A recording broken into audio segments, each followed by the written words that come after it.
दोस्तों बात करेंगे वार्नर ब्रदर्स के मॉन्स्टरवर्स की 5वीं film Godzilla x Kong The New Empire को लेकर। दोस्तों वीडियो शुरू करने से पहले ज़रा मैं बता दूं कि अगर आप हमारे चैनल को पहली बार देख रहे हैं तो प्लीज़ चैनल को सब्सक्राइब कीजिए और बेल आइकन दबाना ना भूलें। दोस्तों कहानी को संक्षेप में देख लेते हैं। कहानी कुछ यूँ है कि हॉलो अर्थ और जो क्रस्ट वर्ल्ड यानी जो सतही दुनिया है उसमें जो भयंकर खतरनाक कुछ थ्रेट्स आ रहे हैं उसको कैसे गॉडजिला और कॉन्ग टीम अप करके निपटते हैं, डील करते हैं, इसी को लेकर कहानी है। दोस्तों फिल्म को देख लेते हैं। फिल्म कैसी है? दोस्तों बहुत एक्स्ट्राऑर्डिनरी है ऐसा भी नहीं, एकदम एवरेज है ऐसा भी नहीं।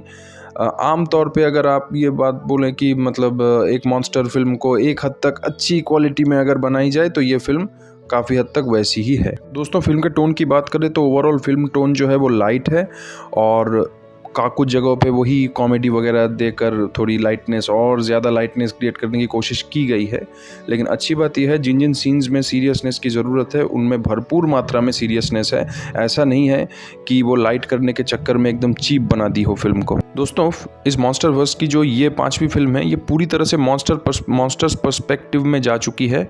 इससे पहले तक जितनी भी फिल्में बनी वो काफ़ी हद तक इंसानी पर्सपेक्टिव से थी। अब डायरेक्ट कॉन्ग को दिखाया गया पहले ही सीन में। पहले क्या होता था इस यूनिवर्स की फिल्मों में कि मॉन्स्टर्स को एक बार में ही पूरा नहीं दिखा देते थे, शुरुआत में धीरे धीरे करके दिखाते थे। इस सीन में थोड़ा ये फुटेज मिला, उस सीन में ये। लेकिन अब क्या है, क्योंकि हम इस यूनिवर्स से हैबिचुएटेड हैं और फिल्म पूरी तरह से मॉन्स्टर्स पर्सपेक्टिव में जा चुकी है, इसलिए कॉन्ग को डायरेक्ट दिखा दिया गया और काफ़ी टाइटन्स को भी डायरेक्ट दिखाया गया। कोई धीरे धीरे वो टाइटन आ रहा है ऐसे प्रेजेंट नहीं की गई फिल्म में। पिछली फिल्मों में जितने भी विलन टाइटन्स थे उसको यही दिखाया गया कि इंसानों ने उसे अनलीश किया, फिर उस टाइटन ने तबाही मचाई। इस फिल्म में जो विलन टाइटन है स्कार किंग, उसकी जो पास्ट लाइफ है और उसकी जो करंट लाइफ है उसमें कोई इंसानों का जो है इन्वॉल्वमेंट नहीं है पूरी तरह से। इसलिए भी मैं और कहता हूं कि फिल्म पूरी तरह से मॉन्स्टर पर्सपेक्टिव में ही जा चुकी है। दोस्तों फिल्म बहुत गतिशील है, बोर होने का मौका बिल्कुल नहीं देती, ज़बरदस्त एंगेजमेंट बनी रहती है फिल्म के साथ। और मैं इस बात को लेकर काफ़ी डरा हुआ था क्योंकि फिल्म में बहुत से लोर हैं, कहानियाँ हैं, कैरेक्टर्स की पास्ट लाइफ स्टोरी है। तो अनलाइक प्रीवियस फिल्म्स अनलाइक इस यूनिवर्स की प्रीवियस फिल्म्स, तो मुझे लगा इससे 1 घंटे 56 मिनट या 55 मिनट में वो कितने अच्छे से वो दिखा पाएंगे। लेकिन नहीं, उन्होंने जितना हो सके अच्छे से दिखाने की पूरी कोशिश की। लेकिन मेरी अगर माने तो फिल्म की जो लेंथ है, टाइम ड्यूरेशन है, वो थोड़ी ज़्यादा हो सकती थी। फिल्म में काफ़ी ऐसे सीन्स है कि जो टाइटन्स है वो एक दूसरे के साथ कम्युनिकेट कर रहे हैं, कोई डायलॉग नहीं है। मैं उन सीन्स को समझ भी पाया, बहुत कनेक्ट भी हो पाया और बहुत अच्छा लगा। और इस तरह के सीन्स इस यूनिवर्स की प्रीवियस फिल्मों में थे लेकिन बहुत कम थे, इस फिल्म में बहुत ज़्यादा है।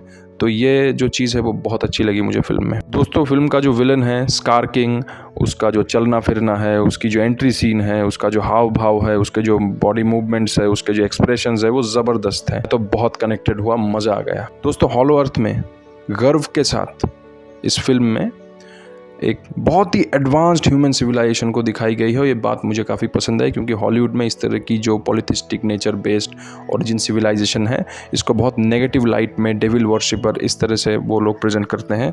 लेकिन अच्छी बात यह है कि पिछले कुछ समय में काफ़ी ऐसी फिल्में आई हैं जो जहाँ इन polytheistic origin nature based civilisations को एक पॉजिटिव लाइट में दिखाई गई है और ये काफ़ी बेहतरीन सब प्लॉट है मेरे हिसाब से। एक्शन सीन्स की जो कोरियोग्राफी है, खासकर तब जब हॉलो अर्थ में स्कार किंग के साथ कॉन्ग गॉडजिला, स्कार किंग शिमू के साथ कॉन्ग गॉडजिला की फाइट होती है और एक anti gravity shock wave generate होते हैं और सब हवा में होते हैं, वो सीक्वेंस की जो टाइमिंग है ज़बरदस्त है। एक्शन सीन्स काफ़ी बेहतरीन तरीके से कोरियोग्राफ किए हैं, देख के बहुत मज़ा आता है। दोस्तों फिल्म का एक विलन है स्कार किंग, वो एक बहुत ही ख़तरनाक टाइटन को उसकी मर्ज़ी के ख़िलाफ़ दर्द के सहारे वश में करके गलत काम करवाता है। और वो टाइटन बहुत एज़ पर कॉमिक्स, फिल्म के हिसाब से नहीं लेकिन एज़ पर कॉमिक्स जो है वो पहला टाइटन है जिसके पास क्रायोकिनेसिस की पावर है, वो आइस बेस्ड पावर है, वो आइस मैनिपुलेशन वो कर सकता है। और उसी की वजह से as per film and as per comics ice age हुई थी। तो जब स्कार किंग को मार दिया जाता है और उस टाइटन जिसका नाम है शिमू के ऊपर से जब वशीकरण हट जाता है तो वो उसकी जो एटीट्यूड मुझे लगी वो पालतू कुत्ते जैसी लगी मुझे। आप पहला सबसे ताकतवर टाइटन दिखा रहे हो जिसकी वजह से आइस एज हुआ, जिसके पास क्रायोकिनेसिस की ज़बरदस्त पावर है, जो आइस मैनिपुलेशन कर सकता है, जो आसपास के माहौल को बर्फीला बना सकता है। तो ऐसे में उसे भी थोड़ी मतलब पर्सनैलिटी, सीरियसनेस के साथ दिखाने की ज़रूरत थी। हाँ, भले ही आप गॉडजिला जितनी सीरियसनेस पर्सनैलिटी ना दो, लेकिन एटलीस्ट जो मुझे देखकर लगी कुत्ते जैसी जो लगी, उससे तो अच्छा अब दिखाओ। तो ये बात मुझे ठीक नहीं लगी शिमू के मामले में। दोस्तों, मुझे शिमू की जो अपीयरेंस है, मतलब स्कार किंग का कंट्रोल हटने के बाद शिमू की जो अपीयरेंस है, जो कैरेक्टर डेवलपमेंट है, उसका जो नेचुरल सेल्फ है, वो मुझे कुत्ते जैसी इसलिए लगी कि जब कॉन्ग शिमू के साथ हॉलो अर्थ में जाता है, फिल्म के एंडिंग में दिखाते हैं ऐसे वो सिर पे हाथ रख रहा है, तो मुंह पे हाथ रख रहा है, तो ऐसा लगता है जैसे मानो कोई पालतू कुत्ता है या पपी है, ऐसा कुछ। तो इतना मतलब इन्फीरियर, मतलब इतना भी लाइट वे में दिखानी नहीं चाहिए थी शिमू को मेरे हिसाब से। कि ये जो फिल्म है पूरी तरह से थिएटर में देखने के लिए ही बनी है, ज़बरदस्त विजुअल इफेक्ट्स है, आप देखिए, एंजॉय कीजिए।